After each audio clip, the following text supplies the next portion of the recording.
प्यारे दर्शकों, आप सबों को नए वर्ष की शुभकामनाएं। नया वर्ष मुबारक हो। परंपरा को जारी रखते हुए आइए सुनते हैं एक सुंदर गीत।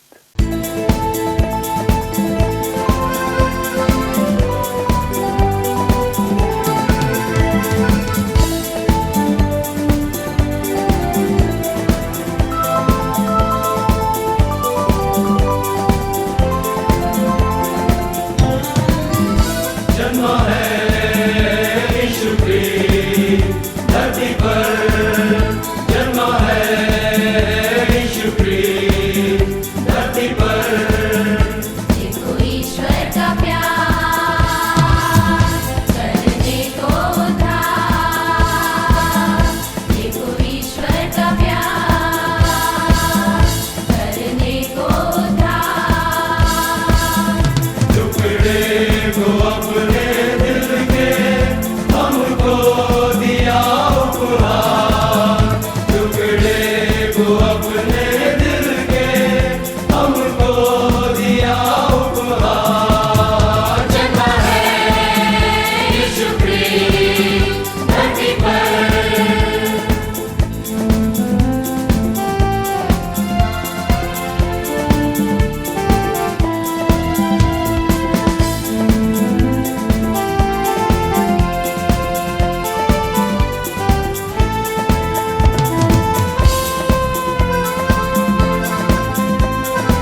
प्यारे दर्शकों, दिन, महीने, साल, मौसम, ऋतुओं का अपने समय पर आना और चले जाने का क्रम निरंतर जारी रहता है। नया वर्ष पुराने वर्ष को विदाई देता है। पुराना वर्ष अपने साथ अतीत की यादों को लेकर दूर चला जाता है। नए वर्ष में नया संकल्प व अधूरे सपनों को साकार करने की प्रेरणा मिलती है। आइए इस नूतन वर्ष पर डॉक्टर विवर्तलाल क्या कहना चाहते हैं, सुनते हैं डॉक्टर विवर्तलाल को। बाइबल में, धर्मशास्त्र में प्रकाशित वाक्य के 21वें अध्याय में नए यरूशलेम की भव्यता का वर्णन है। दूसरे आगमन के, प्रभु यीशु मसीह के दूसरे आगमन के समय की बात कही गई। प्रभु यीशु मसीह के पहले आगमन से हम सभी परिचित हैं। बड़ा दिन, क्रिसमस जो समय है वो प्रभु यीशु मसीह के जन्म की घटना है। प्रभु यीशु मसीह कैसे इस दुनिया में आते हैं, क्या क्या करते हैं, यह बाइबल में वर्णित है बहुत स्पष्ट रूप से। पर प्रकाशित वाक्य के बाइबल में 21वें अध्याय में वर्णन है कि जब प्रभु यीशु मसीह का दूसरा आगमन होगा तो वो किस प्रकार होगा। पहले आगमन के समान नहीं होगा। एक छोटा सा निरीह सा बालक कपड़े में लिपटा और चरनी में पड़ा गंदे से गौशाले में पैदा नहीं होगा। ऐसा नहीं होगा कि उसके माँ बाप को लेकर उसे यहाँ से वहाँ जाना पड़े। पर जब वो आएगा, लिखा है बाइबल में, तब सूर्य अंधकारमय हो जाएगा और चंद्रमा अपना प्रकाश न देगा और आकाश से तारागण गिरेंगे। तब मैं और आप उसे बादलों पर से उतरते देखेंगे। तब प्रभु यीशु मसीह का द्वितीय आगमन होगा और वो आकर न्याय करेगा। लिखा है, जो प्रभु में सो गए हैं वो जलाए जाएंगे, एक नई देह होगी। उसी समय के नए यरूशलेम का वर्णन है। नए का महत्व है, नया महत्वपूर्ण है। आज नया वर्ष प्रारंभ हुआ है। नया वर्ष जब प्रारंभ होता है तो हम शुरुआत करते हैं, अच्छी शुरुआत करने का प्रयास करते हैं। हम कुछ नया करना चाहते हैं। नए वर्ष के आगमन पे मनुष्य चाहता है कि वो कुछ नया करे। नई प्रतिज्ञाएं, कुछ करने की प्रतिज्ञा, कुछ छोड़ने की प्रतिज्ञा। नए वर्ष का महत्व है, नया कुछ करना है, नए प्रयास, नई दिशाएं, नया व्यवसाय, नए स्थानों की यात्रा, नए लोगों से परिचय, विचारों में नवीनता, नई कर्मठता, नया उत्साह, नया जोश, नया कुछ करना है। बाइबल में यदि हम देखें तो हम पाते हैं कि नया करें तो पूर्ण करें, नया करें तो पूरा करें। वचन हमें बताता है, बाइबल हमें बताती है, क्योंकि परमेश्वर को अधूरा स्वीकार नहीं है। परमेश्वर का वचन 1 कुरिन्थियों 13 में कहता है, बाइबल में 1 कुरिन्थियों 13 में वर्णन है कि जब सर्वसिद्ध आएगा तो अधूरा मिट जाएगा। और सर्वसिद्ध तो आएगा, ज्ञान से संदर्भित बात है, पर बाइबल में, वचन में स्पष्ट है कि परमेश्वर को अधूरा पसंद नहीं है। प्रभु यीशु मसीह का आगमन एक योजना के तहत होता है। एक कुंवारी का गर्भवती होना है, गौशाले में जन्म होना है, गड़रियों को भी आना है, ज्योतिषियों को भी आना है, तारे को आगे चलना है। एक योजना है परमेश्वर की जिसे पूर्ण होना आवश्यक है। यूहन्ना बपतिस्मा लेने वाले को मार्ग तैयार करना है, यूहन्ना को बपतिस्मा देना है। परमेश्वर की योजना है, उसका पूर्ण होना आवश्यक है। क्रूस पर चढ़ाओ के नारे हैं अंत समय में प्रभु यीशु मसीह के। जब मृत्यु निकट है, लोग थूक रहे हैं, क्रूस को उठाकर प्रभु यीशु मसीह लड़खड़ाता हुआ क्रूस पर चलता है, फिर क्रूस पर उसे ठोक दिया जाता है। प्रभु यीशु मसीह कहता है कि यह प्याला मुझसे टल जाए, परमेश्वर से प्रार्थना करता है। परमेश्वर का उत्तर है नहीं, संभव नहीं। प्रभु यीशु मसीह क्रूस पर लटकता है, कहता है पूरा हुआ। परमेश्वर की योजना है, उसका पूरा होना आवश्यक है। अधूरा जो है वो परमेश्वर को स्वीकार नहीं है। बाइबल कहती है कि जब सर्वसिद्ध आएगा तो अधूरा मिट जाएगा। मरकुस 12:30 में वर्णन है, जब प्रभु यीशु मसीह से पूछा गया कि सबसे प्रमुख आज्ञा कौन सी है, तो प्रभु यीशु मसीह कहते हैं कि तू अपने परमेश्वर से पूरे हृदय, पूरे प्राण, पूरी बुद्धि से प्रेम करना। क्योंकि अधूरा परमेश्वर को स्वीकार नहीं है। जब सर्वसिद्ध आएगा तो अधूरा मिट जाएगा और सर्वसिद्ध तो आएगा। प्रभु यीशु मसीह का द्वितीय आगमन निश्चित रूप से होगा। बाइबल के प्रकाशित वाक्य में नए यरूशलेम का वर्णन है। जैसा मैंने आपसे कहा, नए आगमन की बात है, द्वितीय आगमन की बात है। हम उसे मानते हो या ना मानते हो, पर हृदय के किसी एक कोने में यह भय होता जरूर है कि प्रभु यीशु मसीह पुनः आ सकता है। पूरा मन, पूरा हृदय तो नहीं है, पर नया साल है, क्रिसमस है, त्योहारों पर हम देखते हैं कि लोगों को विशेष अवसरों पर परमेश्वर की, परमात्मा की याद आती है। वो जाते हैं धर्मस्थलों पर और विशेष अवसरों पर अपनी उपस्थिति दर्ज कराते हैं, कोशिश करते हैं कि परमेश्वर के रजिस्टर में हम अपना स्थान भर लें। पर यदि हम सिर्फ त्योहारों पर, सिर्फ विशेष अवसरों पर परमेश्वर के भजनालय में, परमेश्वर के आराधनालयों में उपस्थित होंगे, तो अभी हमारा जो परमेश्वर की अटेंडेंस रजिस्टर है उसमें हमारा स्थान आधे से ज्यादा खाली है। और जब सर्वसिद्ध आएगा तो अधूरा मिट जाएगा और सर्वसिद्ध तो आएगा।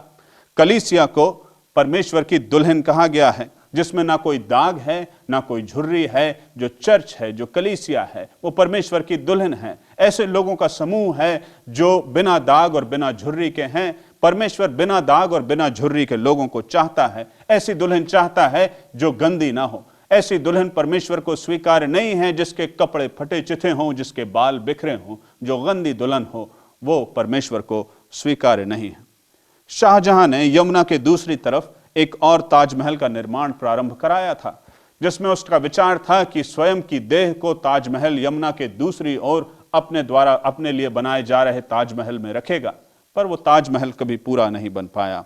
उस ताजमहल का आज कोई महत्व नहीं है जो पूरा नहीं बन पाया। उस ताजमहल का महत्व है जो पूरा हुआ। आप भी जब नया करते हैं, नए करने की प्रतिज्ञा करते हैं, तो जब नया करें तो उसे पूर्ण करें, क्योंकि अधूरा परमेश्वर को स्वीकार्य नहीं है। नया करें तो तुलना भी ना करें। दूसरा कुरिन्थियों, बाइबल में दूसरा कुरिन्थियों उसका 10वां अध्याय 7वीं से 12वीं आयत में वर्णन है। पौलुस कुरिन्थ की कलीसिया को पत्र लिखता है। पौलुस प्रेरित की आलोचना होती है। लोग उसे नकली और भरमाने वाला कहते हैं, गलत बताते हैं। कुरिन्थ के लोग समझते हैं उन्हें सब मालूम है, सब कुछ ज्ञात है, वे अतुलनीय हैं, उनकी किसी से तुलना की आवश्यकता नहीं है। पौलुस प्रेरित उन्हें ना समझ कहता है। कुरिन्थ की कलीसिया को पौलुस प्रेरित कहता है कि तुम ना समझ हो। तुलना जो है वो आज हमारे जीवन का अभिन्न अंग बन गई है। कुछ मीडिया का सहयोग है। टीवी पर हम देखते हैं तुम्हारी साड़ी मेरी साड़ी से सफेद कैसे। बचपन से ही हम तुलना करने लगते हैं। वस्त्रों की तुलना हम करते हैं, कौन का वस्त्र ज्यादा अच्छा है, कौन ज्यादा महंगे वस्त्र पहना हुआ है, कक्षा में कौन सा, किसका बच्चा कौन से स्थान पर आता है, इसकी हम तुलना करते हैं। हाथ की लिखाई की हम तुलना करते हैं, उसकी लिखाई अच्छी है, मेरी लिखाई खराब है, हमारा बच्चा तो ये कर लेता है, उसका बच्चा तो वो नहीं कर पाता। साइकिल, मोटरसाइकिल, किसके पास क्या है, तुलना हम करते हैं। तनख्वाहों की तुलना लोग करते हैं, किसकी सैलरी ज्यादा है, किसकी तनख्वाह ज्यादा है, दिखने में, अपीयरेंस में कौन कैसा है। वर्तमान के एक सर्वेक्षण के अनुसार कहा गया है कि वे लोग जो बेहतर दिखते हैं उन्हें नौकरियां मिलना आसान होता है और तरक्कियां उन्हें आसानी से मिलती हैं। तुलना जो है वो आज हमारे जीवनों का विशेष अंग बन गई है। बाहर से कौन कैसा दिखाई देता है ये आज महत्वपूर्ण हो गया है। वचन जो है वो मानव मस्तिष्क की इस धारणा को गलत बताता है, बार बार उसे गलत कहता है। मत्ती रचित सुसमाचार उसके 23वें अध्याय की शायद 27वीं आयत में प्रभु यीशु मसीह शास्त्री एवं फरीसियों से कहते हैं कि तुम चूना पुती हुई कब्रों के समान हो। ऊपर से तो तुम सुंदर दिखाई देते हो, पर अंदर से वास्तव में तुम खोखले हो। यूहन्ना 7:23वीं और 24वीं आयत में फरीसी प्रभु यीशु मसीह की आलोचना करते हैं कि वो सब्त के दिन लोगों को चंगा करता है। लोग जज करते हैं कि कैसा ऊपर से दिखाई देता है। याकूब 2 में वो कहता है, यदि कोई सोने के छल्ले और अच्छे वस्त्र पहना व्यक्ति और कोई मैला कुचैला वस्त्र पहना हुआ व्यक्ति सभा में आता है और जो अच्छे वस्त्र पहना है उसे हम बेहतर स्थान देते हैं, तो हम गलत करते हैं। पौलुस प्रेरित कुरिन्थ में लिखता है कि हमें इन धर्मगुरुओं से तुलना की आवश्यकता नहीं है। हमारे साथ जो समस्या है वो हम स्वयं भी बहुत ज्यादा तुलना करते हैं। हम अपनी योग्यताओं की तुलना करते हैं। कभी आपने अपनी हृदय में ईर्ष्या, जलन अनुभव की उस व्यक्ति से जो आपसे अधिक योग्य दिखाई देता है? कभी आपने सोचा कि काश मैं उस व्यक्ति के समान खेल सकता, काश मैं उसके समान गा सकता, काश मैं उसके समान बोल सकता, काश मैं उसके समान लोगों को हंसा सकता, या कक्षा में काश मैं उसके समान उतना पॉपुलर होता। किसी व्यक्ति की सराहना करना, उसकी योग्यताओं की सराहना करना गलत बात नहीं है। कि उसका गाना वाकई हृदय को छू गया, स्वस्थ प्रतिद्वंद्विता गलत नहीं है। क्या कभी आपने महसूस किया कि परमात्मा ने आपके साथ गलत किया, आपको कम योग्यता दी, उस व्यक्ति फलां व्यक्ति की तुलना में उसमें खेलने की, गाने की अधिक योग्यता है, आप में नहीं है। जो वास्तविकता है वो ये कि हम हर क्षेत्र में सर्वोत्तम नहीं हो सकते, हमारे संपर्क में आसपास में रहने वाले लोग ऐसे होंगे जो हमसे किसी ना किसी क्षेत्र में बेहतर होंगे। यदि हम सावधान नहीं हैं तो ये तुलना हमारे हृदयों में ईर्ष्या, जलन पैदा करती है जो घातक सिद्ध हो सकती है। पुराने नियम में पहला शमूएल 18वें अध्याय की 6वीं से लेकर 9वीं आयत में वर्णन है, राजा शाऊल का हृदय इसी ईर्ष्या के कारण जहर से भर गया। दाऊद फिलिस्तियों को मारकर लौटता है। सभी स्त्रियां निकलकर गाती हैं, शाऊल ने तो हजारों को मारा पर दाऊद ने तो लाखों को मारा। शाऊल अति क्रोधित होता है। तुलना घातक है, स्वयं के लिए, व्यक्ति के लिए, व्यक्तित्व के लिए। दूसरे क्षेत्रों में भी तुलना होती है।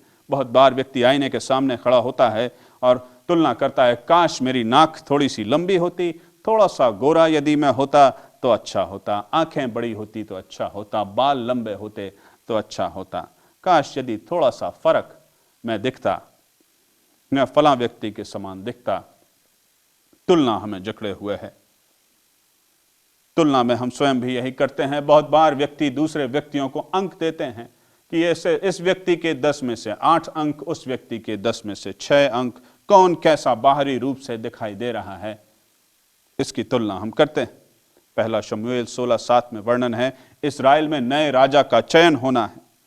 शमूएल की नजर यिशै के पुत्र पर पड़ती है। वो सोचता है निश्चित रूप से यही राजा होगा। ऊंचा पूरा दिखाई दे रहा है, पूरा राजा दिखता है, निश्चित रूप से यही होगा। परमेश्वर कहता है नहीं, उसने जो चुना है वो फर्क है। तुलना यदि हम अपने हिसाब से करते हैं, कौन कैसा दिखाई दे रहा है, ये परमेश्वर की दृष्टि में और परमेश्वर की दृष्टि के हिसाब से भिन्न है। परमेश्वर फर्क सोचता है, परमेश्वर हृदयों को देखता है। तुलना हमें घेरे हुए है, नए कुछ हो नहीं सकता यदि तुलना हमारे जीवनों का अभिन्न अंग बन गई। परमेश्वर ने हम सभी को अलग अलग योग्यताएं दी हैं।